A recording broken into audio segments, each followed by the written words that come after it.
Ja, vse objavijo, se postavili spomenik, javno stoji in prva točka, 500. Oni nič ne skrivajo. Tukaj zdaj so zame odgovorni, recimo tudi akademiki.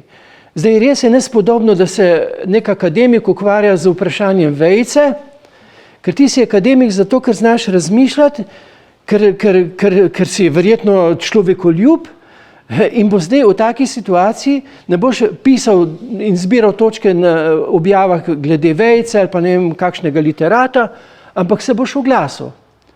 V tem obdobju molčati pomeni sodelovati. In akademiki, in politiki, in vsi ostali, ki so, bodo nekoč kot molčeči dejansko pristali v sklopu sodelujočih. Ker tisti, ki manipulirajo, vse objavijo. Vse je objavljeno. In ne mi reči, da nisi brat, da ne znaš brat, ker pa res ne moš biti akademik. Ne? Tukaj je predvsem tem, ki vemo, kaj je napisal predsednik Slovenske akademije znanosti in umetnosti. Glejte, zgodovina pomni. In mi, ki znamo brati, med vami vas je že mnogo takšnih, ste gotovo prebrali tole Zdravilo slovenskemu narodu. Pač mi smo akademiki, smo pa ljudje z nekim razumom, z neko inteligenco, dostojanstva. Predvsem pa empatijo do sočloveka in do narave. Najprej so začeli špricati po poljih, pol so začeli po živini industrijsko, zdaj smo pa mi za njih živina. Torej ne samo ohranjati dostojanstvo človeka, ampak živeti v sočutju do matere zemlje, do rastlin, do živali. V slovenskem prostoru je bila dosti ena nora krava, ki sploh ni bila, mimogrede povedano, poznam razmere, ampak za razlog, da zdaj industrializacija, veste, kaj ste pogledali, kdaj uči kravici. Zdaj to kravico pred smrtjo spustijo v tako travmo in potem tam vonja smrt. To je oddaljena od doma, to je zločin prvega reda. In tista gospa s križcem, ki je to omogočila, Gospa, tega nismo pozabili. Škandalozno. Vsaka kravica, ki je podvržena takemu trpljenju, dejansko, veste, gre pa to zdaj trpljenje na kup tistih, ki manipulacijo povzročajo in res ne bi bil rad v njihovi koži, niti v koži njihovih otrok. Ti lahko golfaš, pa služiš interesu nekaj časa, ampak samo kratek čas. Potem pa kasiraš tisto, kar si dejansko. Ja. Tu se ne da, veste, tu se ne da golfati. Ja, tudi ja. To pa je zdaj genetika, ker dejansko ti zaznamuješ. Genetsko ne zaznamuješ samo fiziološko, ampak tudi dejansko je dedično. To, kar Sveto pismo tako pravi, v Stari zavezi, ampak to zdaj genetika odkriva. Obremeniš. In ni fajn. Če že te paše, da si zdaj plačan dobro, pa da ti rečejo ne vem kaj, ampak pomisli na svoje otroke, ne da se golfati. Tudi molk obremeni, ker si tiho pristal na dogajanje, ki se vrši, zato da bi ohranil svoj rit v prijetni situaciji. Kako? Ja, in rečejo temu, vem, kaj se dogaja, ja, to je breme.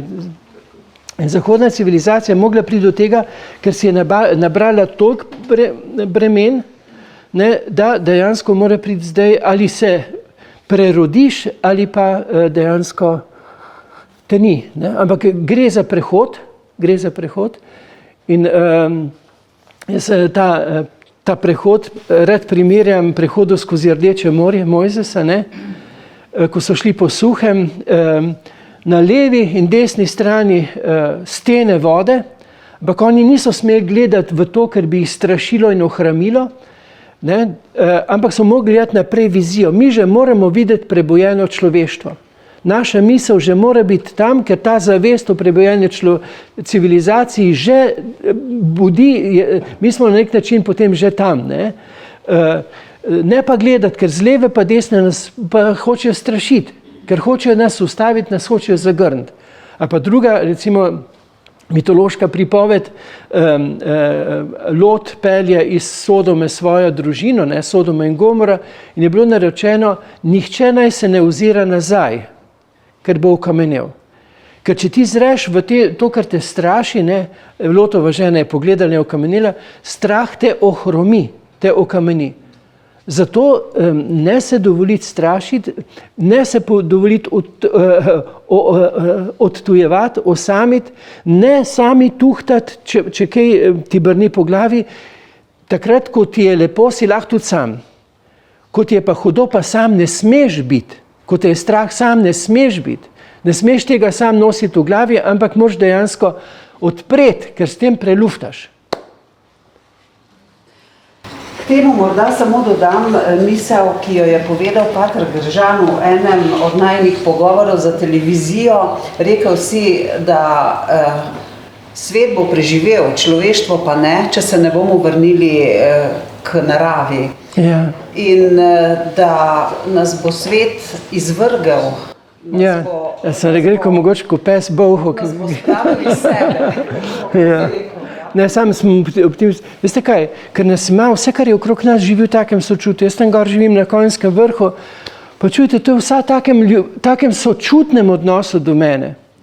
Je pa res, da si moraš vzeti čas, pa tihoto, pa se prepustiti, ne pustiti, da ti skozi neki avseniki, cenim avsenike, Slavko, avsenik bi mogel dobiti veliko priznanje, Prešernovo nagrado, to je sramota, da je ni dobil, da ne boste mislili, da ne cenim.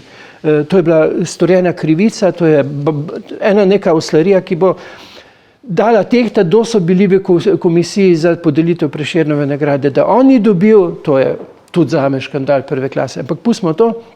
Ampak, kaj hočem reči, ne si dati se hrupom, pa z odvečjimi informacijami polniti glav. Stopite v tihoto, v žuborenje potokov, v zaznavnost, v sočutje z mamo zemljo. Mama zemlja vedno razelektri. Ne? Daš roke k materi zemlji, vedno te bo umirila, prav čutil boš, kako te ima rada in te hrani. Ne?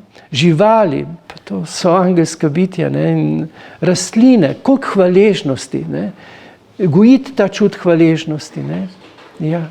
In Konjski vrh je zelo bogat tudi s tvojo hvaležnostjo, to sem pa že mnogokrat prepoznala. Jaz sem res hvaležen, jaz sem hvaležen možganski kapi, ker drugače ne bi mogel tako živeti. Jaz sem kaplan v Lučah po Solčavi, po možganski kapi pa nekaterih stvari ne zmorem in imam za to možnost živeti na samem in mi je to zelo lepo. Kak je to dete zadaj lepo? Kak mu je ime? Kak je ime? Izabela. Lepo. Ja, kak lepo. Pestrost našega povezovanja.